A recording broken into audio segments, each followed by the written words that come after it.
तो देखिपे एलआईसी जो जीएसटी लगी केते कोटी टकर लगी बर्तमान 479.88 कोटी टकर गोटे जीएसटी लगी लिखाई फॉर 2020-21 तो company has received a communication demand order for interest and penalty for Maharashtra on February 27 deputy commissioner of state tax Mumbai LIC said in a regulatory filing. तो ये देखो ये जो जीएसटी लगी जीएसटी लगे द्वारा कौन प्रभावित हम कि जो मैंने निवेश कर समस्त भी निवेश कर तो पूरा अपडेट मुझे आपको बतई दूसरी कारण सब जहाँ भी अपडेट आसे तो पंडा के भिडियो आपने जानीपारे। तो आगुरी आपने सब अनेक जो थी आपने चिटफंड में पैसा रखिते तेज एलआईसी के आम समस्ते विश्वास करती किंतु ये जो अपडेट आसी गणमाध्यम आपने देखुवे अपडेट दिया चली जी न्यूज आपने देखिपारे।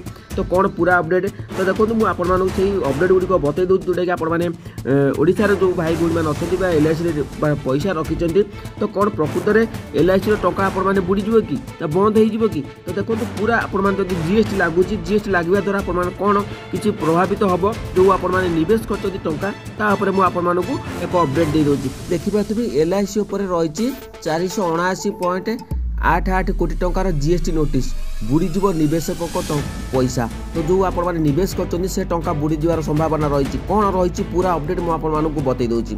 तेज चैनल को जब नुआ चैनल को सब्सक्राइब करूँ तो ये देखो मुझे बतई दूसरी जो एलआईसी जीएसटी नोटिस रही तो सार्वजनिक क्षेत्र बीमा कंपानी भारतीय जीवन बीमा निगम एलआईसी 2020-21 आर्थिक वर्ष पर सामग्री और सेवा कर जीएसटी पैठ करने ये 479.88 कोटी टंकार डिमांड नोटिस पाई जोटा कि 2020-21 आर्थिक वर्ष पर। तो देखो तापर कौन रही पूरा अपडेट मुझे बतई दूसरी। तो 27 फेब्रुआरी रे कंपनी स्टॉक बाजार को ए बाबद में सूचना देती ये 27 फेब्रुआरी गला तो से जो स्टॉक बाजार को रही ए बाबद में एलआईसी कौन एक सूचना देती। तो एलआईसी जीएसटी नोटिस तापर आपण मान कही रखुची जो मुंबई स्थित महाराष्ट्र राज्य टिकस उप कमिशनर द्वारा जो रही कमिशनर द्वारा एलआईसी को एक यह नोटिस जारी करा जायछि जो एलआईसी रही 479.88 कोटी टंकार गोटे जीएसटी नोटिस करा जायछि।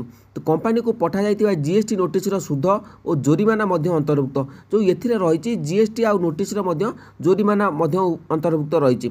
तेबे एलआईसी जो जातीय गणमाध्यम बा जी न्यूज अनुसार एलआईसी 27 फेब्रुआरी 2025 एक आदेश पाइला जो कहुला जे कंपनी भूल भाव में इनपुट टैक्स क्रेडिट एलआईसी पाई जहाँ आईटीसी पाई जहाँ सामिल अच्छी। तेबे यही जो 10 रही जीएसटी रही 479.88 कोटी टंका रही प्रकृत में ये जो लगुच तेज आपण जो मैंने निवेश कर तो सेमानकर पैसा कौन हम तेज चलतु पूरा मुझे बतई दूसरी जोटा कि आपने आराम से बुझीपारे।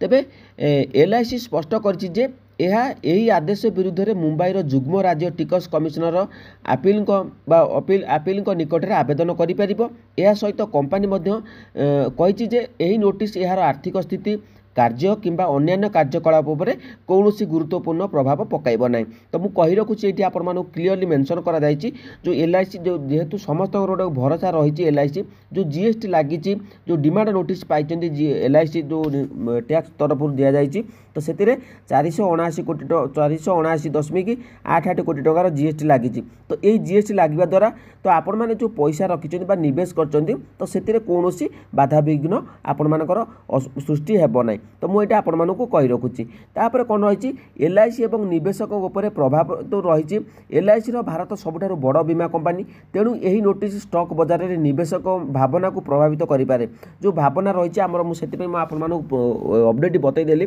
तो यही कंपानी आर्थिक प्रदर्शन उपर सीधा सड़क प्रभाव पकाइब नाही किंतु यार टैक्स कम्प्लायंस प्रोसेस उपर प्रश्न उठाई पारे। यही समस्यार समाधान पर एलआईसी खूब शीघ्र आईनगत प्रक्रिया अनुसरण करिवो।